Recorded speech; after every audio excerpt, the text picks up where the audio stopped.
Bonjour à toutes et à tous, bienvenue dans cette édition. On commence tout de suite avec l'actualité régionale, direction la métropole lilloise où des parents d'élèves d'une école sont en colère contre leur directrice. Ils l'accusent de harcèlement physique et moral contre eux et contre leurs enfants. Nous avons rencontré la maman du jeune Théo, 4 ans, qui se dit victime.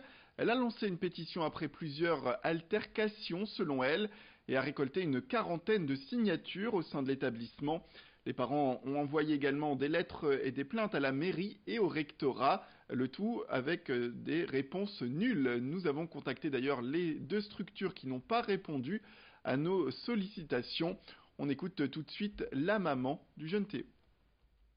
À la fin de l'année, il y a eu une sortie d'école organisée et donc j'ai demandé d'accompagner. Elle m'a dit qu'il n'y avait plus de place dans le bus, c'est tout, j'ai accepté. Puis en fait, dans la matinée, je me rencontre d'autres mamans et je me rends compte que non, en fait, elle a accepté d'autres mamans après moi.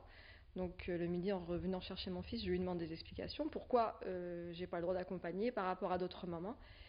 Et là, d'abord, elle me dit que je suis pas une maman efficace. Donc elle me juge. Le ton monte un petit peu parce que moi, j'insiste lourdement en disant que je veux assister à la sortie et venir dans le bus. Et elle finit par me pointer du doigt comme ça, comme un enfant, en me disant vous ne viendrez pas dans mon bus. Et si c'est ça, lui ne vient pas à la sortie. En pointant Théo qui était là. Donc lui, il a assisté à tout.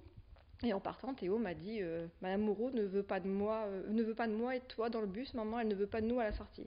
Donc c'est surtout ça qui m'a vraiment fait mal au cœur parce qu'il n'avait pas besoin d'entendre ça. Elle mène à un climat de terreur dans l'école. À l'occasion de la braderie de Lille, le laboratoire pharmaceutique Molnuc à Ouescal s'allie avec l'association Debra, une structure qui aide les familles au quotidien de patients atteints d'épidermolyse bulleuse. C'est une affection dermatologique génétique rare. Certains employés du laboratoire ont ainsi réalisé des œuvres de manière volontaire qui seront vendues jusqu'à 40 euros sur leur stand du village associatif de la braderie. Ce sera porte de Paris. L'occasion de trouver des fonds et surtout de sensibiliser un maximum de personnes sur cette maladie, comme l'expliquent d'ailleurs les responsables du projet au micro de notre journaliste. L'association des bras est un regroupement d'associations donc à l'international qui regroupe les associations de patients qui sont atteints d'épidermolyse bulleuse, donc qui est une maladie génétique qui affecte malheureusement des enfants et qui a des conséquences parfois dramatiques pour leur vie et pour leur espérance de vie. C'est une initiative totalement de certains membres du personnel qui ont des talents cachés et qui sont venus nous solliciter au comité de direction pour nous demander si nous soutenions cet effort, sachant que d'autres événements avaient déjà eu lieu.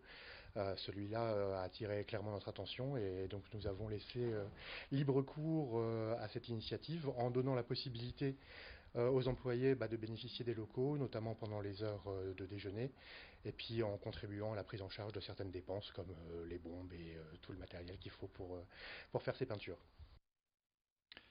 Direction Dunkerque, Erwin Maroug est un Hollandais qui a créé en 1999 le premier site dédié au breakdance nommé B-Boy World.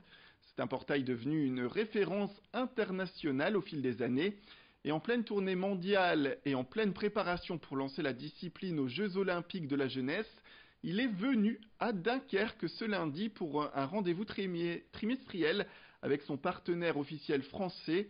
L'occasion pour l'artiste de parler de ce succès qu'il vit désormais. Quand B-Boy World a commencé en 1999, on a direct vu le potentiel qu'il y avait sur Internet. Internet rassemblait tous les danseurs du monde entier juste avec quelques clics sur la souris. Quand j'ai vu que Internet avait vraiment une grosse audience, j'ai décidé de travailler avec Internet et essayer de unifier tout le monde dans le monde entier. Ce que je pense qui manquait à l'époque sur la scène de la danse hip-hop et par rapport aux médias de l'époque, c'est qu'ils n'étaient pas assez ouverts.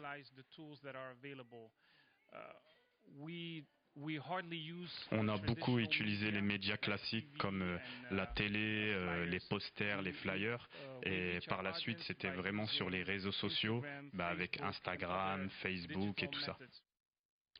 Et pour terminer, le grand angle de la rédaction, on part à la rencontre de Frédéric Boutry, qui est artificier dans son entreprise basée à Arnes, à côté de Lens. C'est à Arny, près de Lens, que naissent près de 180 feux d'artifice tirés dans le Nord et le Pas-de-Calais chaque année. Fils et petit-fils d'artificier, Frédéric crée lui aussi des spectacles pyrotechniques dans la société Régifête, une profession peu courante. Moi j'ai un DUT technico-commercial. Ensuite de ça, il faut forcément avoir une petite formation sur l'artifice, qui est une formation qui est très simple à obtenir. Il suffit de passer une semaine de stage.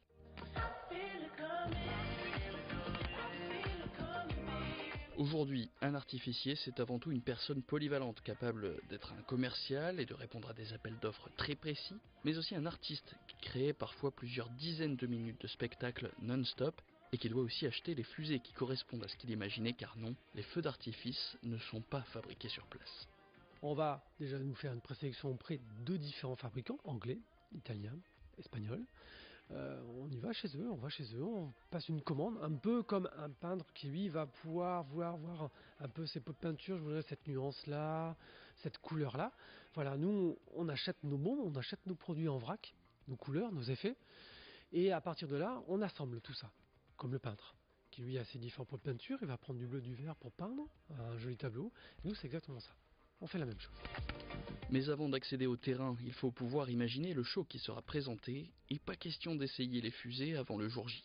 On a un petit outil, nous, qui est très sympathique, c'est l'image de synthèse.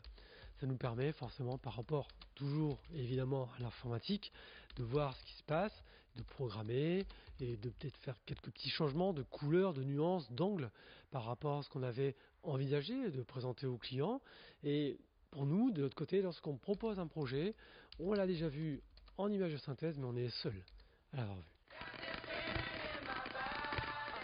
Chaque année, Régifête prépare et présente près de 180 spectacles, dont la moitié est prévue les 13 et 14 juillet.